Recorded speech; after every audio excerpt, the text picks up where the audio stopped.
Good morning, you're watching Hornbill TV's On Live Bulletin. As India gears up for its 78th Independence Day celebration, several banned militant groups in Manipur have declared a boycott of Independence Day celebrations on August 15th, announcing a statewide shutdown in protest against what they describe as the oppressive integration of Manipur into the Indian Union. The call for a boycott has been spearheaded by the Coordination Committee, an umbrella organization representing 6 banned insurgent groups, which has urged the people of Manipur to abstain from participating in any Independence Day activities. In a statement released by CORCOM, the organization announced a total shutdown in the state from 1 a.m. to 6:30 p.m. on August 15th. On August 15, the Socialist Revolutionary Party has called for a general strike from 5 a.m. to 5 p.m. Meanwhile, the Alliance for Socialist Unity Kanglai Park has also called for a statewide shutdown. They are urging people to observe the day as a black day by waving black flags. The groups have expressed strong discontent with the post-colonial integration of Manipur into the Indian Union, accusing it of ushering in a new form of Indian imperialism. They argue that the state's integration has led to repressive policies and ongoing violence, which they believe have exacerbated regional turmoil. Well, as the states in India have beefed up its security regarding the incoming Independence Day celebration, in which the central government has started a Har Ghar Tiranga campaign, Manipur seems to be having a very different picture. And to talk more on this, we've got our correspondent from Imphal, Mubashir Raji, and we'll connect to him and find out what the call has led to the state government of Manipur in actually doing, and whether the people in the state are actually looking forward to the 78th Independence Day. Good morning, Mubashir. Thank you so much for joining us on live, and especially on this bulletin. Well, we just heard about the CORCOM giving out a press release, issuing a statement asking people of Manipur to abstain from participating in any 78th Independence Day activities. Could you tell us a little more on what this umbrella organization CORCOM is, and why are they asking the people of Manipur to abstain from any Independence Day activities? Well, Akibito, this ban is in place in Manipur for a very long time. It is not a new thing, first of all. Secondly, Manipur is observing Patriot Day today on 13th, that is, and 14th and 15th August will be a big day for all over India. That is how it is. As far as how state government is going to respond to all this kind of stuff can only be known from the state government authority. We will definitely try to get the State and Singh and other state government authority how they are coping with. Normally, 15 August and 26 January are a very, very strict the security apparatus management has been in place in Manipur, and all these annual celebrations are always took place with utmost security apparatus. Yes, Akibito. All right, Mubashir, you had just mentioned that banning, or rather abstaining from such celebrations, be it Republic Day or Independence Day, it's nothing new. But this time around, especially regarding 2023 and 2024, well, the violence erupted last year at around May. It's already been 15 months that Manipur is still embroiled in this conflict. Do you feel that there is the people on the ground, since you've been interacting with them, now that these militant groups have renewed their call to boycott Independence Day, and especially with whatever that is happening in Manipur, do you believe that people on the ground actually somehow kind of support the call to boycott Independence Day due to the center's negligence in trying to restore peace in the state? The anguish and frustration of the people is understandable when the state is going through a 15 months long violence and ethnic clashes. That's understandable. Frustration is always there. And recently, just yesterday, this assembly session was concluded, and it was rocked by the opposition members. Opposition members demanded that a special assembly session, a secret session should be called, and the crisis in Manipur should be separately discussed in a special session. However, the opposition members wanted that a delegation of all political parties led by Chief Minister and Singh should visit Delhi and meet the Prime Minister, as Prime Minister is yet to visit the state. And even though the crisis is going on in the state for last 15 months. So that was the demand of the opposition members, and it completely rocked the assembly sessions. And ultimately, on Friday, the opposition members decided to walk out of the house. But the Chief Minister and the state government authorities maintained that the crisis in the state is relatively calmed down, and violence are, except for some stray incident, violence have considerably calmed down. So there is not much thing to be worried about. Yes, Akibito. All right, Mubashir, you had just recently attended a program in which Manipur Chief Minister Biren Singh too had participated in the program that related to the Har Tiranga campaign program. There, he had said that he has asked all his MLAs to have food at relief camps and try and garner unity amongst one another in this time of undue unrest. Do you believe such move should have been done earlier rather than having to wait till the Independence Day to come, that is from 2023 May?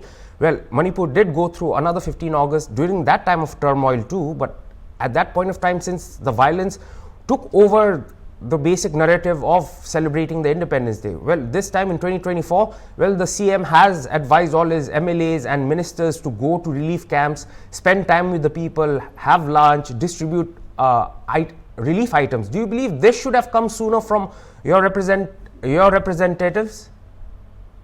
Well, Akibito, yes, Chief Minister Biren Singh made a personal invitation to all the, legislators, that is ministers and MLAs to visit the relief camp and have lunch with them on 15 August as a part of celebration. But having said that, when we talk to the relief camp inmates, their main concern at the moment is, resettlement and, how or when they will be able to go back to their original places. These are the, main concern they are having. All this, things like, having lunch together or giving some gift items or relief items is definitely helpful, but after certain times, people started, feeling that, ultimately they need some permanent solution or some long-lasting solution. That is what relief camp inmates told. They have recently, even held out rallies and, have dharnas, etc. And the state government have to control them using, tear gas and even knife rounds were fired at this, kingdom in Impal. So the ultimate, ultimate wish of the people or relief camp inmates at the moment is, some kind of, durable solution, some kind of, permanent solution. That is what they are expecting at the moment. But all those things like, having lunch together and all those kind of things are just momentary things. Yes, Akibito. All right, Mubashir, now looking back, you just mentioned a very important point stating where the opposition, they alleged that the opposition were branded as non-supportive to the Manipur issue, whereas the opposition in the state Manipur Assembly had asked for a special session to speak about this particular 13-month or rather now 15-month conflict so that they could have a special session. Well, if you look back in time, even in the parliament, if you look back if you look at India's democratic system, the parliament is one institution that speaks about the national issues, stories of national interest or issues of national interest, and that is how that is deliberated in the parliament, and that has a calling for all the citizens of India. Well, and then you've got the state legislative assemblies that have the responsibility to tackle all state-related issues in the House. Do you believe the people in the ground have been let down by the present government? Because when Manipur had just recently concluded its monsoon session, or rather the budget session, there was no special session just to speak or rather to deliberate on the present crisis that Manipur is currently undergoing. Well, in this particular session of the State Manipur Assembly, the 10 key legislators did not even participate. Leave along that, there was a committee formed in which Mr. Letpao Haukip, without his consent, was also put into one committee, after which the Congress, the opposition had reprimanded the speaker, stating that he should have taken the consent from Letpao Haukip himself, who later denied stating that he will not want to be part of any committee. Do you believe that the state Manipur Legislative Assembly has let down the people of Manipur by not discussing the most heated, or rather the most important issue of all, which is the Manipur crisis in the currently held Manipur Assembly session? Well, the opposition, particularly Congress and other parties, are demanding that a special secret session should be held and issues should be discussed thoroughly, and then a representation should be sent to the center, particularly the prime ministers, and a solution should be the solution of this 13 months violence should be the priority, top priority of any government. Particular state government. But having said that, the state government have other, many other issues at the moment. They, in a way, they are also, powerless. Chief Minister himself confessed that, the unified command has been taken out from him, and he cannot, hold the fully reins in the Hill district. So he's saying that, he is also having a lot of limitation at the moment. But as far as your question is concerned, that whether the state government had let down the people of the state, yes, definitely. People are not at all happy with the kind of state government, with the kind of treatment the state government had been up to them. They failed to bring a feasible solution for the 13 months old crisis and above it. Even though there are except for a few stray incidents, there are very few incidents of violence at the moment. But having said that, tension is still very high in many places, and even the connection between the two communities is still very wide and very far at the moment. Yes, Akibito. Mubashir, looking at another aspect, it was very alarming to hear that truck that was carrying media or rather print papers for the journalists in Manipur, that was burned down in an arson attack. Not only that, just very recently when you had gone to a protest rally of the internally displaced people, there was an individual attack by a police officer against a journalist from Manipur. Well, the All Working Journalists Union of Manipur, they also held a protest, and they have appeal to the government to take strong action and to protect the journalists who are covering events in such turbulent times. How has the press family in Manipur been secured by the government, and also do you believe that such attacks are going to increase against working journalists there in Manipur, and how protected do you feel? Well, Akibito, about this burning down of this newsprint somewhere in Kangpokpi district, the highways in Manipur are not set. That is, everybody knows. It's not only about, print material, but highways in Manipur are not set. Which should be the, top priority of state government right from the very beginning. As far as, as far as the condition of journalist fraternity in Manipur is concerned, the journalist community more often than not face a lot of problems, both from the militant organizations and both from the from warring communities, and particularly and also from the state government. Sometimes they also use good force when we were reporting on the ground.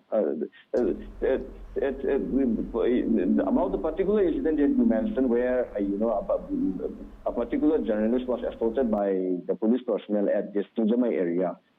He was actually just doing his duty, and that particular officer, physically assaulted him.